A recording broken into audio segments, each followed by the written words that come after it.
마가복음 10장입니다. 예수께서 거기서 일어나 요르단강 건너편 유대의 경계 지역에 이르시자 무리가 다시 그분에게 모여들었다. 그분은 늘 하시던 대로 다시 그들을 가르치셨다.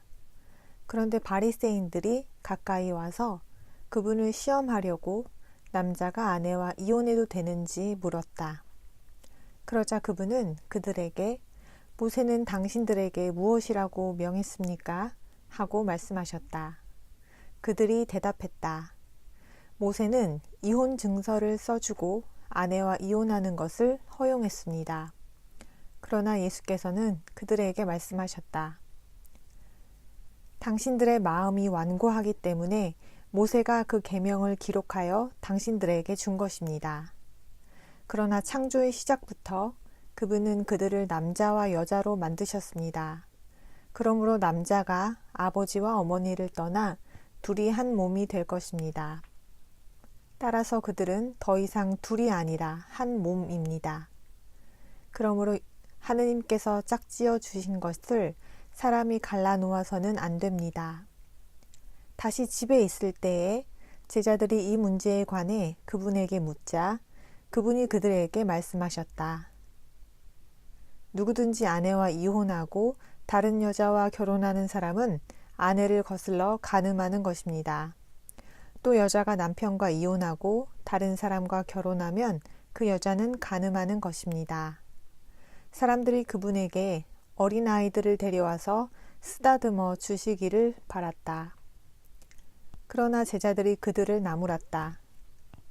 예수께서는 이것을 보고 몹시 언짢아 하시며 제자들에게 말씀하셨다. 어린아이들을 내게로 오게 하고 그들을 막으려 하지 마십시오. 하느님의 왕국은 이런 이들의 것입니다. 진실로 여러분에게 말하는데 누구든지 하느님의 왕국을 어린아이처럼 받아들이지 않는 사람은 결코 그곳에 들어가지 못할 것입니다. 그러고는 아이들을 팔로 안으시고 그들에게 손을 얹어 축복해 주셨다. 그분이 길을 가시는데 한 사람이 달려와서 그분 앞에 무릎을 꿇고 선하신 선생님, 제가 영원한 생명을 상속받으려면 무엇을 해야 합니까? 하고 물었다. 예수께서 그에게 말씀하셨다. 왜 나를 선하다고 합니까? 하느님 한 분 외에는 선한 이가 없습니다. 그분은 살인하지 말라, 간음하지 말라, 도둑질하지 말라, 거짓 증언을 하지 말라, 남을 속여 사기를 치지 말라. 아버지와 어머니를 공경하라는 계명들을 알고 있을 것입니다. 그 사람이 그분에게 말했다. 선생님, 그 모든 것은 제가 어릴 때부터 지켜왔습니다. 예수께서 그를 보시고 사랑스럽게 여겨 말씀하셨다. 당신에게 부족한 것이 하나 있습니다. 가서 당신이 가진 것을 다 팔아 가난한 사람들에게 주십시오. 그러면 하늘에서 보물을 얻게 될 것입니다. 그리고 와서 나를 따르십시오. 그러나 그는 그 대답을 듣자 슬퍼하며 근심에 차서 떠나갔다. 그가 가진 재산이 많았기 때문이다. 예수께서 주위를 둘러보시고 제자들에게 말씀하셨다. 돈 많은 사람들이 하느님의 왕국에 들어가는 것은 참으로 어렵습니다. 제자들은 그분의 말씀에 놀랐다. 그러자 예수께서 그들에게 말씀하셨다.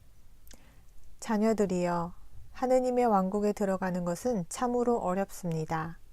부자가 하느님의 왕국에 들어가는 것보다 낙타가 바늘 귀로 빠져나가는 것이 더 쉽습니다. 그들은 더욱 크게 놀라서 그분에게 그렇다면 누가 구원을 받을 수 있겠습니까? 하고 말했다. 예수께서는 그들을 똑바로 바라보시면서 사람에게는 그것이 불가능해도 하느님께는 그렇지 않습니다. 하느님께는 모든 것이 가능합니다. 하고 말씀하셨다. 베드로가 그분에게 말했다. 보십시오. 우리는 모든 것을 버리고 선생님을 따랐습니다. 예수께서 말씀하셨다. 진실로 여러분에게 말합니다. 나를 위해 또 좋은 소식을 위해 집이나 형제나 자매나 어머니나 아버지나 자녀나 밭을 버린 사람은 지금 이 시대에 박해도 받겠지만 집과 형제와 자매와 어머니와 자녀와 밭을 100배나 받을 것이며 오는 세상 제도에서 영원한 생명도 받을 것입니다. 그러나 첫째였다가 마지막이 되고 마지막이었다가 첫째가 되는 사람들이 많을 것입니다. 그들이 예루살렘으로 올라가는 길이었는데 예수께서 앞서 가고 계셨다. 그들은 놀라워했고 뒤따르던 사람들은 두려워했다. 그분은 다시 12 제자를 따로 데리고 가서 자신에게 일어날 일들을 말씀하기 시작하셨다. 우리는 예루살렘으로 올라가고 있습니다. 사람의 아들이 수제사장들과 서기관들에게 넘겨질 것입니다. 그들은 그에게 사형을 선고하고 그를 이방 사람들에게 넘겨줄 것입니다. 그러면 그들이 그를 조롱하고 침뱉고 채찍질한 다음 죽일 것입니다. 그러나 그는 3일 뒤에 살아날 것입니다. 세베대의 아들들인 야고보와 요한이 그분에게 다가와서 선생님, 우리가 청하는 대로 해주시기를 원합니다. 하고 말했다. 그분은 내가 무엇을 해주기를 바랍니까? 하고 물으셨다. 그들이 대답했다. 선생님, 영광을 받으실 때에 우리를 하나는 선생님의 오른편에 하나는 왼편에 앉게 해주십시오. 그러자 예수께서 말씀하셨다. 당신들은 자신이 무엇을 청하고 있는지 모르고 있습니다. 당신들은 내가 마시는 잔을 마시고 내가 받는 침례를 받을 수 있습니까? 그들은 할 수 있습니다. 하고 대답했다. 그러자 예수께서 말씀하셨다. 당신들은 내가 마시는 잔을 마시고 내가 받는 침례를 받을 것입니다. 그러나 내 오른편이나 왼편에 앉는 것은 내가 해줄 수 있는 일이 아닙니다. 그 자리는 선택받은 사람들의 것입니다. 다른 10 제자가 이 일에 대해 듣고 야고보와 요한에게 분개했다. 예수께서 그들을 불러 말씀하셨다. 여러분도 알다시피 나라를 통치한다는 자들은 사람들 위에 군림하고 큰 자들은 사람들에게 권세를 휘두릅니다. 여러분은 그래서는 안 됩니다. 도리어 여러분 중에서 누구든지 크게 되고자 하는 사람은 여러분을 섬기는 사람이 되어야 하고 여러분 중에서 누구든지 첫째가 되고자 하는 사람은 모두의 종이 되어야 합니다. 사람의 아들도 섬김을 받으러 온 것이 아니라 섬기러 왔고 또 자기 생명을 많은 사람과 교환하는 대속물로 주려고 왔습니다. 그들은 예리코로 갔다.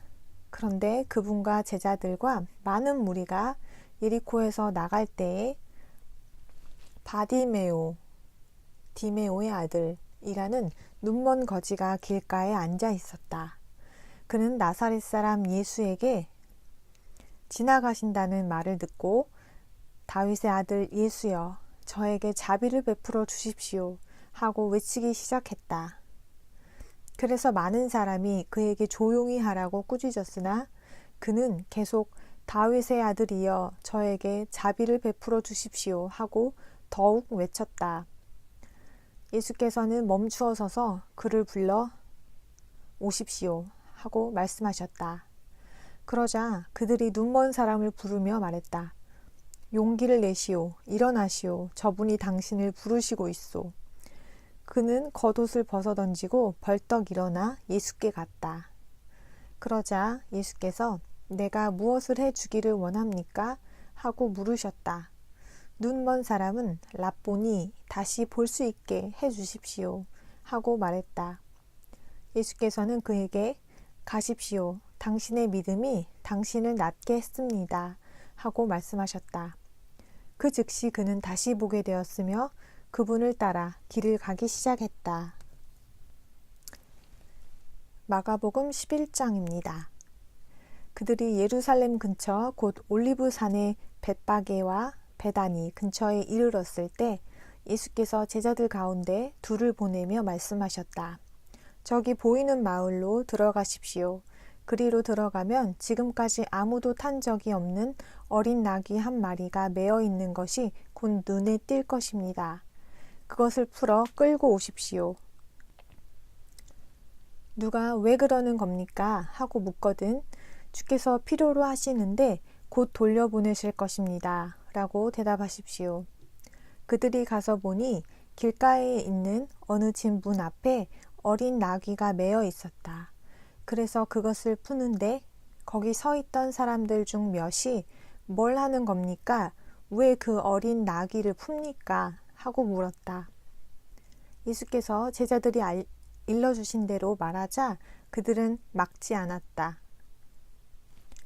제자들이 어린 나귀를 예수께 끌고 와서 자기들의 겉옷을 나귀 위에 얹자 그분이 그 위에 앉으셨다. 많은 사람이 자기들의 겉옷을 길에 펼쳐 놓았으며 어떤 사람들은 들에서 잎이 많은 나뭇가지를 잘라왔다.